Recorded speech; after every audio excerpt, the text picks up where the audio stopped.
बहुत बहुत शुक्रिया आपका कि आपने एक अहम मौजू पर मुझे बोलने का मौका इनायत फरमाया। और बड़े अफसोस की बात है कि बड़ी धूमधाम से हुकूमत की तरफ से इस बात को रखा गया, मगर 30 से ज़्यादा एमपी यहाँ पर मौजूद नहीं हैं।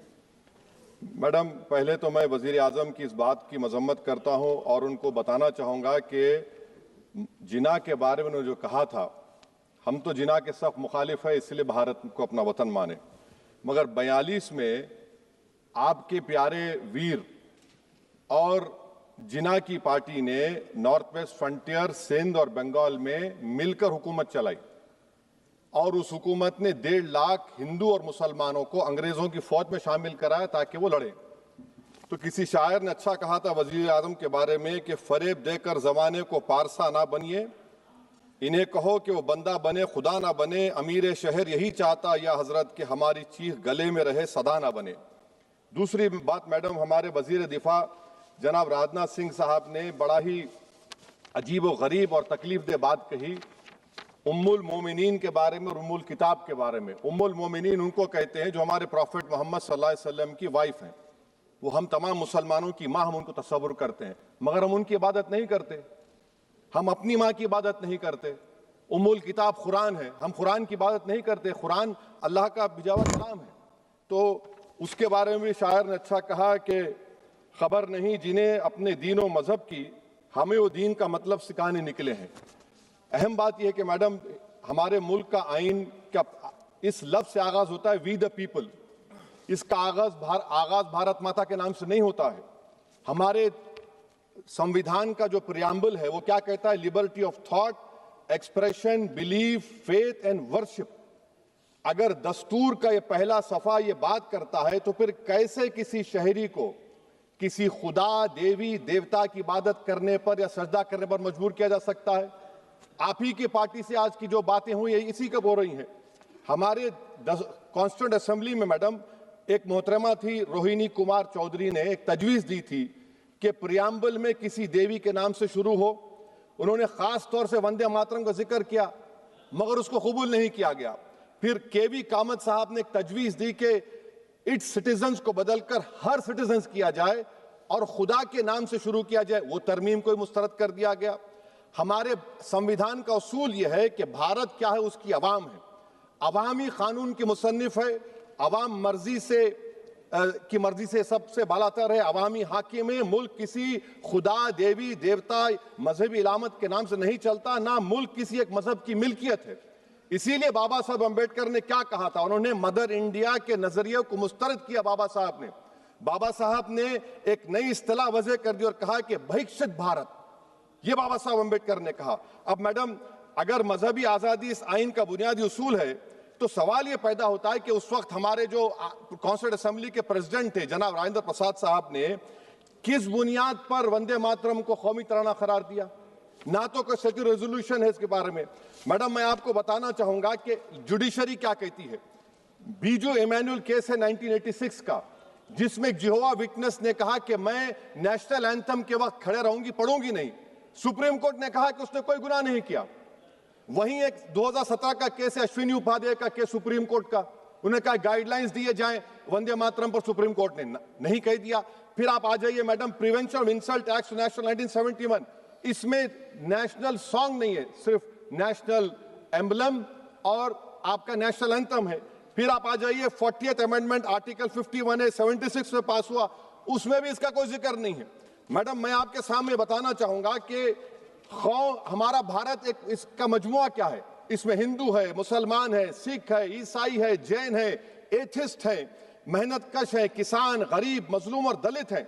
मगर अगर जो तकारीर आज हमने यहां पर सुनी और बाहर जो सुनते हैं, अगर भारत को देवी कहने और उसके आगे सजदा करने, तो दरअसल कौम परस्ती को, वतन से मोहब्बत को मजहब में तब्दील कर रहे, और फिर यहां पर बोल रहे कि अगर भारत में रहना है तो वंदे मातरम गाना पड़ेगा। भाई, ये तो संविधान के खिलाफ है, सुप्रीम कोर्ट के जजमेंट के खिलाफ है।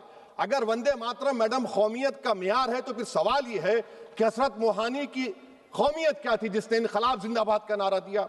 अगर यूसुफ मेहरली ने quit India, Simon go back का नारा दिया तो उसकी कौमियत क्या थी? अगर हैदराबाद से मौलवी अलाउद्दीन जो मक्का मस्जिद का पहला मुजरिम है काला पानी में, और तुलेबाज खान जो मारकर लाश को लटका दिया गया था हैदराबाद में 8 दिन तक, उसकी कौमियत क्या थी? अगर इनायतुल्लाह काफी जो जिहाद का फतवा अंग्रेजों के खिलाफ दिया मुरादाबाद में, जब उनको 2 दिन में फांसी की सजा दी गई, और जब फांसी की सजा के ओर जा रहे हैं तो इनायतुल्लाह मौलाना काफी की जबान पर क्या था? वो रसूलुल्लाह हमारे प्रॉफिट की नात पढ़ रहे थे। क्या पढ़ रहे थे? कोई गुल बाकी रहेगा ना चमन रह जाएगा, पर रसूलुल्लाह का दीन हसन रह जाएगा। तो उनकी कौमियत क्या थी? माल्टा की जेल में महमूदुल हसन, हुसैन अहमद मदनी 6 महीने माल्टा की जेल की ग्राउंड में पड़े रहे, उनकी कौमियत क्या थी?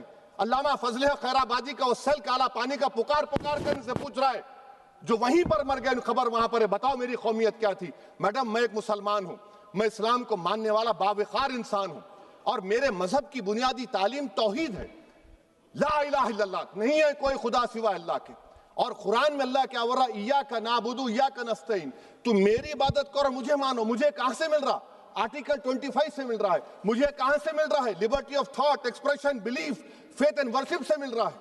तो इसको जोड़ना ये बहुत ही खतरनाक होगा। और हमारे प्रॉफेट मोहम्मद सल्लल्लाहु अलैहि वसल्लम जब मदीने को गए तो उन्होंने उस वतन के लिए दुआ की, कहा कि अल्लाह मदीने की मोहब्बत हमारे दिलों में और इजाफा कर दे, मक्के से ज्यादा कर दे। तो ये इस्लाम, मुसलमान होना, हमारे ईमान में मुल्क की मोहब्बत बीच में नहीं आती, और मुल्क से मोहब्बत है और रहेगी हमेशा, क्योंकि ये अजीम कुर्बानियां यहां पर शामिल है जिन्होंने जंग आजादी में हिस्सा नहीं लिया। आज अगर वो वतन की मोहब्बत का दर्ज देंगे तो बड़ा गलत होगा। मैडम, मैं आपके सामने एक चीज पढ़ूंगा। 1937 रविंद्रनाथ टैगोर ने लेटर लिखा सुभाष चंद्र बोस को, मैं सिर्फ, किसी ने नहीं पढ़ा ये। क्या कहा टैगोर साहब ने? But parliament is a place of union for all religious groups and there the song can not be appropriate. When Bengali Muslims show sign of stubborn fanaticism, we regard it intolerable. When we too copy them and make unreasonable demands, it will be self-defeating. ये मैं इसको ले करूंगा madam, आप देख लीजिए। फिर दूसरी तरफ मैडम आप आ जाइए, मैं यहाँ पर बैठकर, हाँ, जितने तकारीर यहाँ पर हुए सब जनगण मन पर तनकीद किए। तो मैडम मुझे ये कहना पड़ेगा कि जनगण मन पर आप लोग इतनी तकलीफ क्यों उठा रहे हैं? आखिर इतनी तकलीफ क्यों है?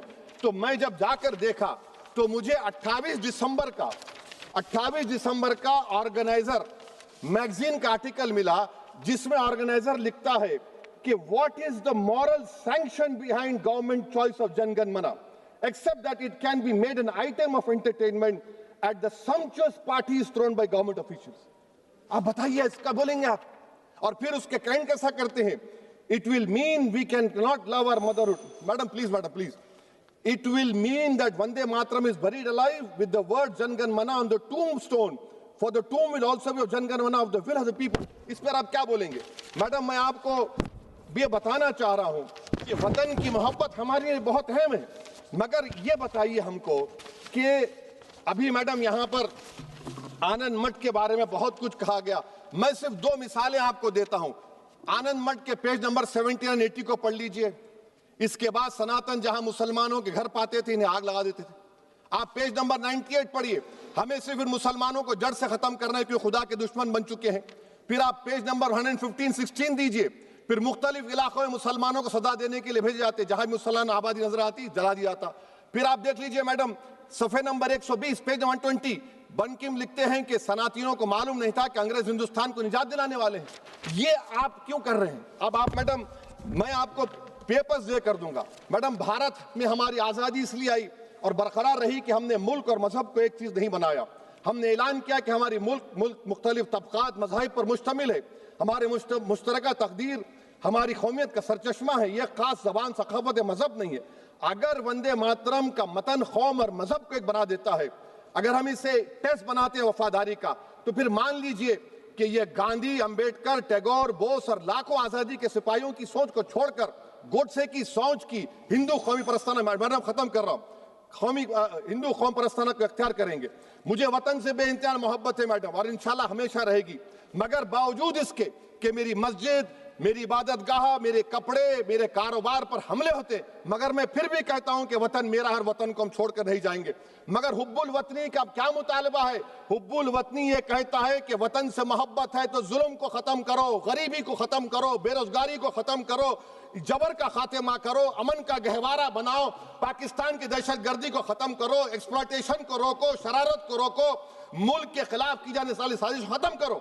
मैडम, भारत एक चमन है जहां पर हर फूल को खिलना चाहिए और अगर कोई इस फूल के अगर पूरे फूल खिलेंगे तो उसकी खुशबू से ये वतन मुअत्तर होगा, मगर अगर इस चमन का माली ये कहेगा कि एक ही फूल खिलेगा, तो मैं जिम्मेदारी के साथ कह रहा हूं, अगर एक ही फूल खिलेगा तो वो सहरा बन जाएगा और माली माली नहीं रहेगा, वो जल्लाद कहलाएगा। तो इसीलिए मैडम हम उम्मीद करते हैं कि हुकूमत इस पर जोर जबर ना करे। मेरा राइट है, यकीनन मैं जानता हूं कि आजादी के लड़ाई में वंदे मातरम का नारा था, मगर अगर आप इसको जबर करेंगे तो ये संविधान के खिलाफ है। वफादारी का सर्टिफिकेट हमसे मत लीजिए, मैडम खत्म कर रहा हूं, वफादारी का सर्टिफिकेट हमसे मत लीजिए। आपके बुजुर्गों के कोई एक किताब में लिख के क्या लिखा है बता दीजिए, कहां पर क्या लिखा हुआ है। तो मैं मैडम मैं इस शेर पर अपनी बात को खत्म कर रहा हूं मैडम, मैं इस शेर पर अपनी बात को खत्म कर रहा हूं मैडम, मैं अपनी बात को खत्म कर देता हूं मैडम, क्योंकि आप बहुत जल्दी में हैं। कि भारत जिंदाबाद, हिंदू मुसलमान जिंदाबाद, दलित जिंदाबाद, ईसाई जिंदाबाद, आदिवासी जिंदाबाद, जो किसी खुदा को नहीं मानते वो भी जिंदाबाद, और मैडम सब पिछड़ा सब आ गया इसमें। तो हम उम्मीद करते कि इस रूह को आप समझेंगे, अगर आप सिर्फ अपनी आइडियोलॉजी को लेकर चलेंगे। और आखिर में मैडम, जनाब बंकिम चंद्रा साहब के बारे में मैं आपके सामने डॉक्यूमेंट लेकर रहा हूं कि उन्होंने बीए का एग्जाम पास नहीं किया था, 7 मार्क्स से फेल हो गए थे, ये भी रख रहा हूं। तो आप जिसको लिटरेरी जायंट बता रहे ये नहीं है। बहुत बहुत शुक्रिया। धन्यवाद सभापति महोदया। मैं इस सदन का ध्यान